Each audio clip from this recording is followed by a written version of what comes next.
আলহামদুলিল্লাহ আলহামদুলিল্লাহ রবিল আলমিন ওলাকিবতুল মুত্তাকিন ওসলাতাম আলা সঈদুল আশরাফিল আম্বিয়া ওয়াল মুরসালিন।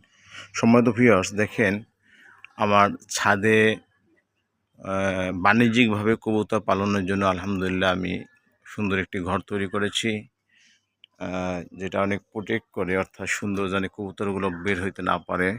দেখেন সুন্দর একটি দরজা দিয়েছি এবং এখানে ঘরটা আলহামদুলিল্লাহ চারোদিকে নেট দেওয়া হয়েছে। সুন্দর আপনার আলো এবং বাতাস যাতে প্রবেশ করতে পারে এবং পরিবেশ সুন্দর থাকতে পারে, এই জন্য দেখেন আলহামদুলিল্লাহ অনেক বড় করে একটা ঘর দিয়েছি।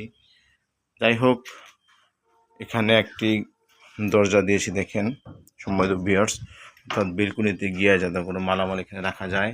যদিও কাজটি কমপ্লিট হয় নাই, অগোছালো রয়েছে, কারণ এই ঘরটা দিতে অনেক টাকা খরচ হয়েছে।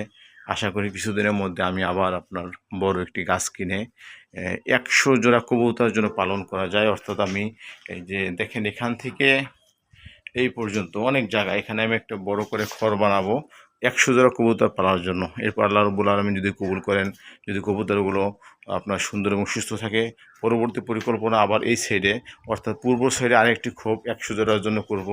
আর আমি চাচ্ছি বদ্ধ অবস্থায় পালনের জন্য, অর্থাৎ কবুতর বের করব না, কারণ কবুতর এমন একটা প্রাণী, বের করলে আমার ছাদের পরিবেশ নোংরা করে ফেলবে এবং মলমূত্র ত্যাগ করবে। তাই বাণিজ্যিকভাবে পালন করলে আপনারা সবসময় আটকে পালন করবেন। আর যখন খাবার দিবেন আপনার এখানে ছেড়ে, দেখেন আমার মেঝে অনেক জায়গা আছে, এখানে ছেড়ে দরজা আটকিয়ে খাবার দেওয়া যাবে, মাঝে মাঝে ছাড়া যাবে। আবার খোপের মধ্যেও আপনার যেন আটকে পালন করা যায়, সেভাবে আমি বড় করে 14x14 খোপ বানাবো।